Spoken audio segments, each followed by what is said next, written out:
Good morning, Stuart Davidson, your friendly QS. This morning, I wanted to talk specifically to subcontractors and a little bit of advice about keeping records. Now, one of the biggest things that put subcontractors out of business is when they're delayed or disrupted on site. And quite often I found that subcontractors, actually contractors as well, don't really keep good enough records to establish the facts for a delay and disruption. Now, if you're a subcontractor, you might be on a 49-day payment, you might be waiting 60 days for payment, but you might have to pay your trades or your workers every week, and you've got a high wage bill every week and you've got long payment periods. What you don't want is to be paying them extra for delay and disruption and still waiting longer for your money. Now, what that's going to do, it's going to affect your cash flow badly. So my advice would be, from day one, when you start on site, keep proper records.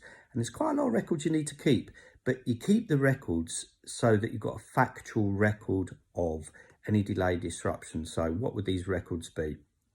Keeping records of labour on site, materials on site, plant on site, weather conditions.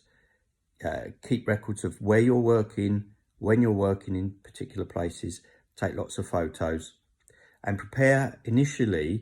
submit a program, a logic-based resource program to your contractor, your employer at the beginning, to say, this is what my price is based on, this is how we're going to work, this is how we're going to do the project in order to keep with your program.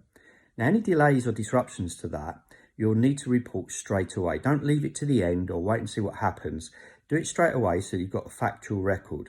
One of the biggest areas of disputes in construction is poorly managed contract administration or contract terms. And one of the reasons why contractors and employers struggle to manage it is because they haven't got the records for delay and disruption. So trying to establish the cause and effect of delay and disruption retrospectively is very, very difficult to establish.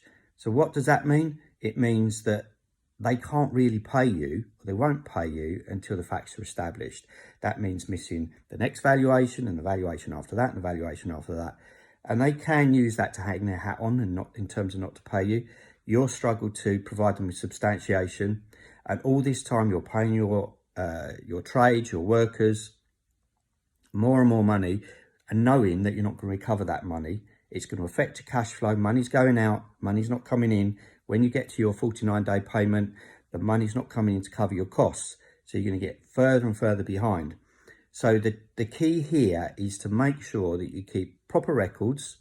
That's copies of all the correspondence, copies of what you're doing on site, issuing a weekly report to your employer, your client, the contractor, and a 2-weekly look ahead on the program so that they're informed. Ask for information early, but it's just so important that you have someone on site and you have some pro formas that you're recording information on site each day. Any time your work's disrupted or delayed that's not down to you, whatever that reason might be late delivery of materials, it could be held up by other trades, whatever that reason is, record it, put it into a report, get the facts. Just make sure it's factual. That's all you need to do. Get that in a weekly, so that at least the contract administrator, your client, the main contractor, has the facts before him, so he can make an assessment of what the delay and disruption is. And you'll have 90% more chance of having that included in your next valuation. If you don't, you'll have the information there that you need to take it to mediation or adjudication. But the key thing is records, records, records. So my tip for today, keep lots of site records from the start. Keep your client informed of what's going on. Keep factual records, photographs, records of conversations. Update your program each week. Give a 2-weekly look ahead. Keep the information coming. Keep in good communication with your employer, the contractor, your employee, your client. And that will reduce the chances of them not being able to pay you.